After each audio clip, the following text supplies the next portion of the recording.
दोस्तों, एक दिन एक व्यक्ति अपना दिया हुआ पैसा और जिसे दिया था उससे मांगने आया था। वो गरीब आदमी था।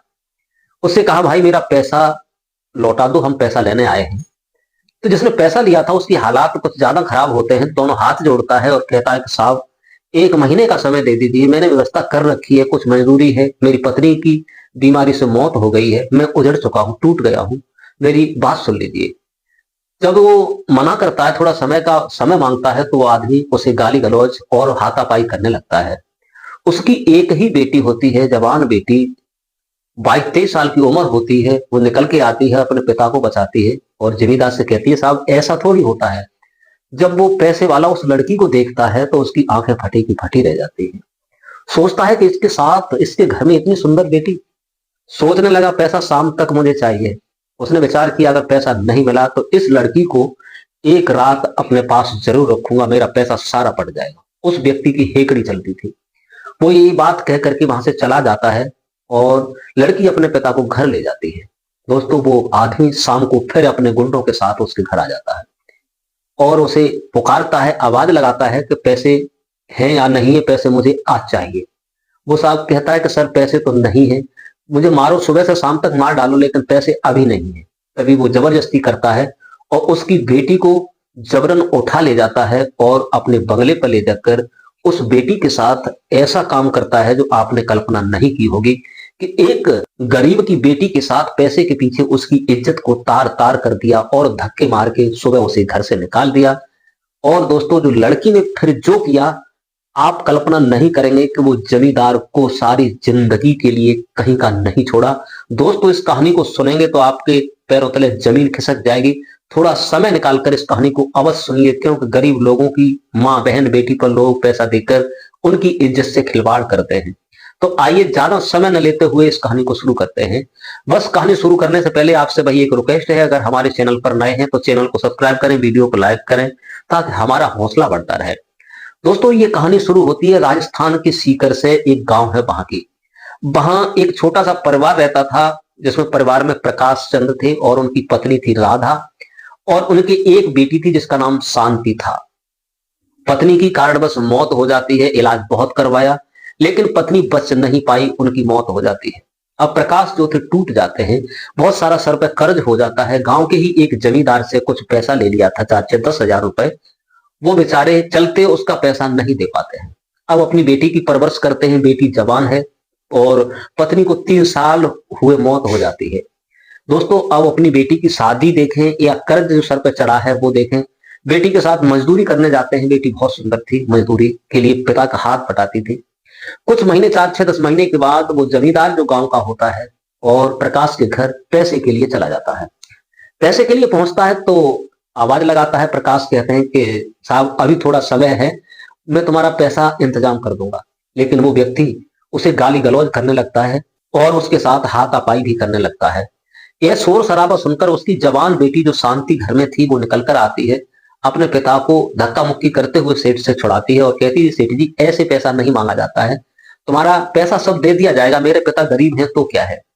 जब वो जमींदार उसकी बेटी को जब देखता है तो उसका मन विचलित होने लगता है। सोचता है, पैसा क्या है, पैसा तो बहुत सारा है, लेकिन ये कितनी सुंदर लड़की है, ये मुझे मिल जाएगी तो एक रात में मेरा पैसा सब अदा हो जाएगा।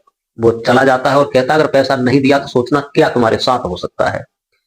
दोस्तों, वो कहकर चला जाता है। शाम को 7-8 बजे फिर आता है और कहता है कि प्रकाश, पैसे का इंतजाम किया या नहीं किया। प्रकाश हाथ जोड़ता है, पांव पकड़ता है और कहता है कि साहब, 1 महीने की मोहलत दे दो, मैं तुम्हारा सारा पैसा अदा कर दूंगा। लेकिन वो कहाँ मानने वाला था। गुंडों को इशारा करता है, उसकी बेटी थी, उसे गाड़ी में रख ले जाता है और प्रकाश सर पकड़कर बैठ जाता है और कहा, अगर किसी से मुंह खोलने की कोशिश की तो तेरी और तेरी बेटी की जिंदगी नहीं रहेगी। धमकी देकर चला जाता है। बेटी को जबरदस्ती गाड़ी में ले जाकर के अपने बंगले पर ले जाता है। ले जाने के बाद दोस्तों, उस लड़की के साथ सारी रात गंदा काम करता है, उसकी जिस्म से खिलवाड़ करता है पूरी रात, और सुबह उसे वहां से छोड़ देता है। जब लड़की आ रही थी अकस्मात उसने विचार किया, अब हम इस जगह बिल्कुल नहीं टिकेंगे, अब हम सीधे थाने जाएंगे। थाने जाने के लिए वो जैसे ही चलती है तब एक ही दूसरे गांव का लड़का, जिसका नाम होता है अनुराग, वो भी एक चलकर किस्म का था, वो किसी अपने वॉकिंग पर जा रहा था। तो लड़की को देखता है, लड़की रोते हुए, कपड़े उसके अस्त व्यस्त, पूछता है कि बात क्या है। तो लड़की रोने लगती है कि मुझे तो मर्द सब ऐसे ही लगते हैं, किसी बहन बेटी की इज्जत जाती हो तो मर्द आगे नहीं बढ़ते हैं। वो लड़का अनुराग जो था उसे पूछने लगता है कि बात क्या है, कि सबके ऊपर जलील क्यों कर रही हो। तो वो लड़की पूरी सच्चाई बताती है और जाकर सीधे थाने जाकर एफआईआर करती है। लेकिन पुलिस जो थी उसकी बंधी हुई थी उस व्यक्ति की, पुलिस भी कुछ नहीं करती है और लड़की को ही उल्टा डांट देती है। अनुराग कहता है कि दिमाग ठिकाने कर लेना, तुम्हारी ये वर्दी है ना, वर्दी का ख्याल मैं कर रहा हूं, तुम्हें पता लगेगा, समय आने दो।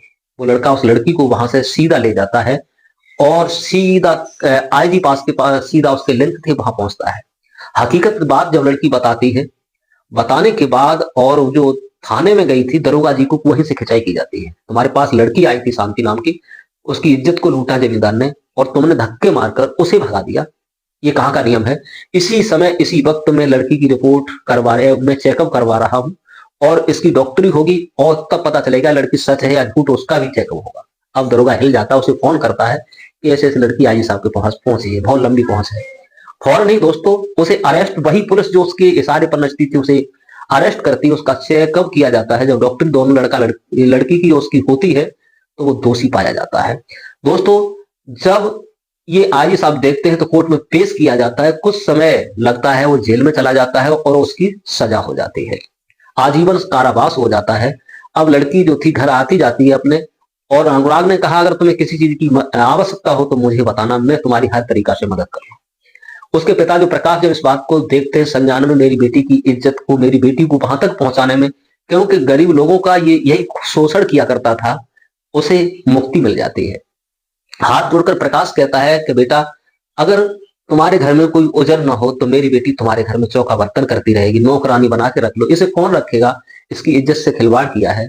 दोस्तों अनुराग लड़का समझदार था, वो कहता है कि आप चिंता मत करो, अगर आप कह रहे हो तो नौकरानी नहीं बन के रहेगी, ये मेरे साथ रानी बनकर रहेगी, इसे हम अपने पास रखेंगे। दोस्तों अनुराग उस लड़की से शादी करने को तैयार हो जाता है और कहता है कि क्या हुआ, शादी पैसे वाले की लड़की से करने से कुछ नहीं है, गरीबों की अगर मदद की जाए तो गरीबों का सहारा बनिए, गरीबों के मसीहा बनिए। दोस्तों समाज के बीच में आकर के अनुराग उस लड़की, गरीब लड़की का हाथ मांगता है और रीति रिवाजी से शादी करके उस लड़की को अपने घर ले जाता है। गांव के और बस्ती के लोग उस लड़का की सराहना करते हैं और वो लड़की जो थी शांति उसकी पत्नी बनकर अनुराग के घर चली जाती है। दोस्तों लोगों ने उस लड़की को, उस लड़का को बहुत बहुत बधाई का पात्र बताया और ऐसा लड़का होना भी चाहिए, गरीबों की इज्जत करने वाला और गरीबों की सुनने वाला 100 में एक ही होता है, पैसे वालों की तो सब ही सुनते हैं। दोस्तों ये तो बात सब जानते हैं कि गरीब का कहीं वजन नहीं होता है, कहीं इज्जत नहीं होती है, गरीब को कोई पूछता नहीं है। पैसे वालों का अगर कुत्ता भी मर जाए तो हजारों लोग द्वार पर पहुंचते हैं, गरीब का आदमी मर जाए तो भूखा नंगा मर गया होगा। दोस्तों गरीबों की कहीं भी इज्जत नहीं होती है। दोस्तों कमेंट करके ये बताइए क्या अनुराग ने सही किया, और हमारी समझ में तो उसने सही किया, तुम्हारी क्या राय है। कमेंट बॉक्स में अनुराग के लिए 2 शब्द जरूर लिखिए ताकि हमारे समाज में जागरूकता बनी रहे, ऐसे बच्चे पनपते रहें। इस वीडियो को ज्यादा से ज्यादा शेयर जरूर करें ताकि समाज में सुधार मिलता रहे। दोस्तों आज के लिए बस इतना ही। नमस्कार, जय हिंद, जय भारत। मिलते हैं किसी दूसरे वीडियो के साथ।